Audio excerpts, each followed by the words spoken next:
ओम श्री गुरुवे नमः। सभी श्रोताओं का सच्चिदानंद सिंह की ओर से हार्दिक अभिनंदन और नमस्कार। आध्यात्मिक गीता के इस 12वें एपिसोड में आज हम श्रीमद् भगवद गीता के प्रथम अध्याय में उल्लिखित श्लोक संख्या 24 से 27 का अनुवाद तत्पश्चात उसकी आध्यात्मिक व्याख्या पर बात करेंगे। एपिसोड 11 में यानी श्लोक 20 से 23 में हमने देखा कि अर्जुन भगवान श्री कृष्ण से निवेदन करते हैं कि उनकी रथ को दोनों ओर की सेनाओं के मध्य में स्थापित किया जाए ताकि वे दोनों पक्ष की सेनाओं में उपस्थित योद्धाओं का अवलोकन कर सकें। अब श्लोक 24 से 27 का अनुवाद इस प्रकार है।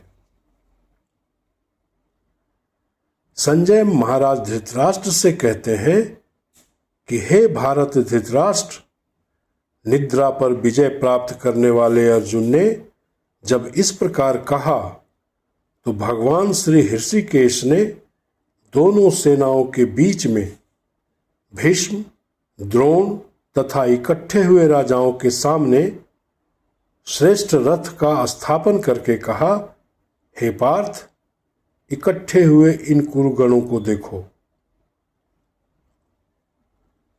तत्पश्चात अर्जुन ने वहां युद्ध क्षेत्र में दोनों पक्ष की सेनाओं के बीच पितृत्व, पितामह, आचार्य, मातुल, भ्राता, पुत्र, पौत्र, मित्रगण, स्वसुर और सुहृदयों को देखा।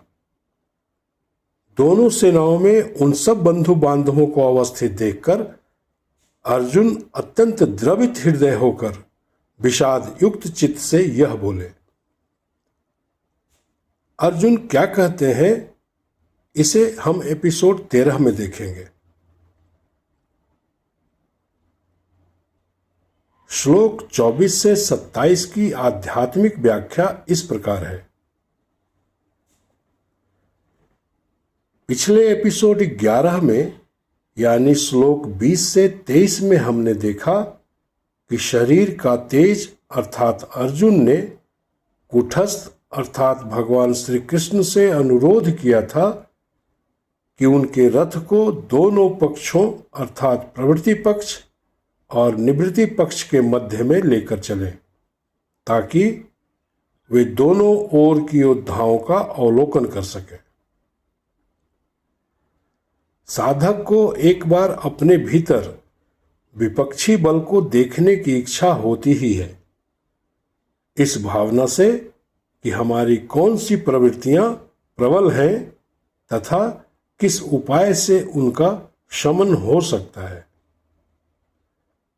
दोनों दलों के बीच भय अर्थात भीष्म और दुराग्रह अर्थात द्रोण के सामने रथ को स्थापित कर भगवान श्री कृष्ण ने शरीर के तेज अर्थात अर्जुन को कहा कि तुम देख लो तुम्हें किनके साथ युद्ध करना है। तुम्हारा भय और दुराग्रह अर्थात भीष्म और द्रोण तुम्हारे सामने ही खड़े हैं। कुटस्थ में प्रकाश होते ही शरीर का तेज अर्थात अर्जुन, जो बहुत बड़े साधक थे और क्रिया करने अर्थात साधना में अग्रसर होने के लिए उत्साहित भी थे, उस क्रिया को अर्थात साधना को स्थगित कर दिया।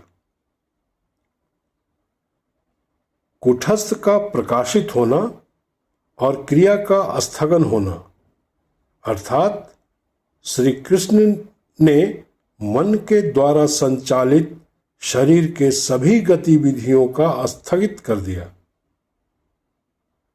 ये वही समय है जब भगवान श्री कृष्ण ने समय की गति को स्थगित किया था और संपूर्ण ब्रह्म जगत में जो जहां जिस अवस्था में था वहीं स्थिर हो गया, और ये तब तक स्थिर रहता है जब तक कि युद्ध क्षेत्र यानी कुरुक्षेत्र रूपी शरीर के मध्य भगवान श्री कृष्ण और अर्जुन का संवाद समाप्त नहीं हो जाता। अर्थात संपूर्ण श्रीमद् भगवद गीता का उपदेश पूरा नहीं हो जाता।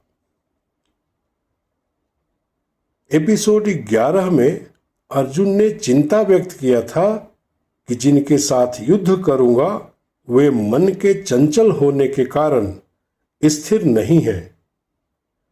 यहां भगवान श्री कृष्ण ने शरीर के तेज अर्थात अर्जुन को कहा कि अब सब स्थिर है, तुम भली भांति देख लो कि तुम्हें किन किन के साथ युद्ध करना है। तुम्हारा भय यानी भीष्म और दुराग्रह यानी द्रोण तुम्हारे सामने ही हैं और यही उस दल के प्रधान हैं। शरीर का तेज अर्थात अर्जुन के मन का आकर्षण दो दलों के बीच बारी बारी से होने पर कभी मन प्रवृत्ति पक्ष में और कभी निवृत्ति पक्ष में जा बसता है। यही स्वाभाविक नियम भी है। हम सब इसे प्रत्यक्ष देखते हैं। साधन में लगे रहने पर भी साधक को दुर्मति का सामना करना पड़ता है।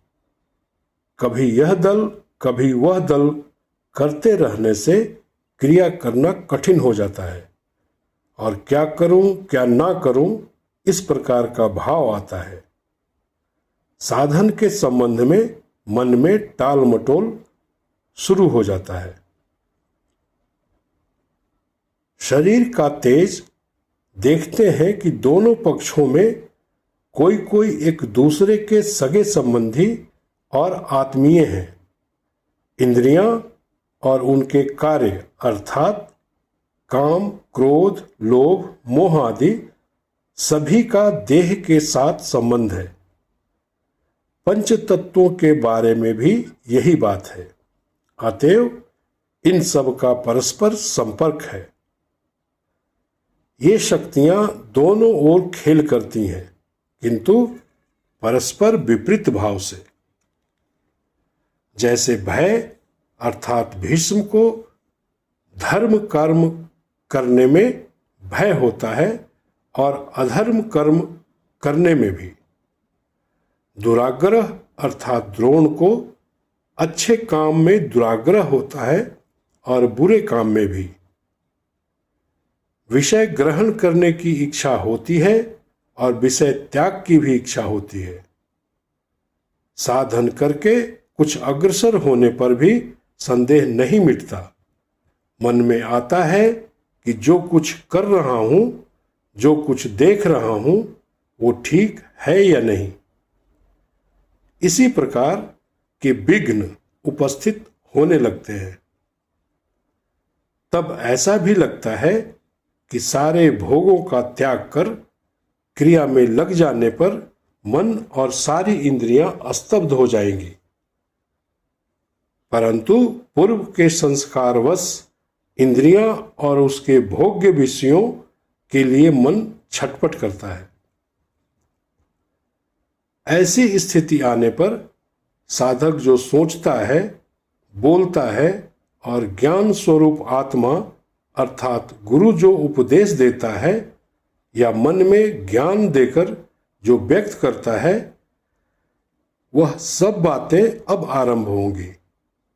यही श्रीमद् भगवत गीता है। इस गीता का उपदेश साधक अपने भीतर जब तक अनुभव नहीं करता तब तक संदेह है कि उसका साधन ठीक रास्ते से चल रहा है या नहीं।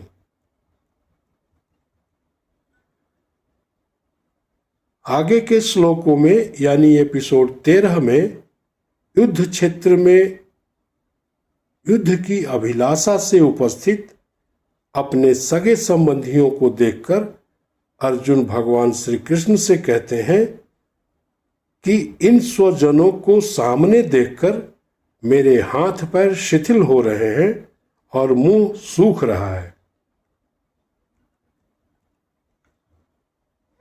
श्रीमद् भगवद गीता की इस अद्वितीय और अद्भुत आध्यात्मिक व्याख्या आपको कैसा लगा, आप हमें कमेंट्स करें। हमारे इस प्रयास को लाइक और शेयर करें। हमारे साथ बने रहें और आगे एपिसोड 13 देखें। जय गुरु।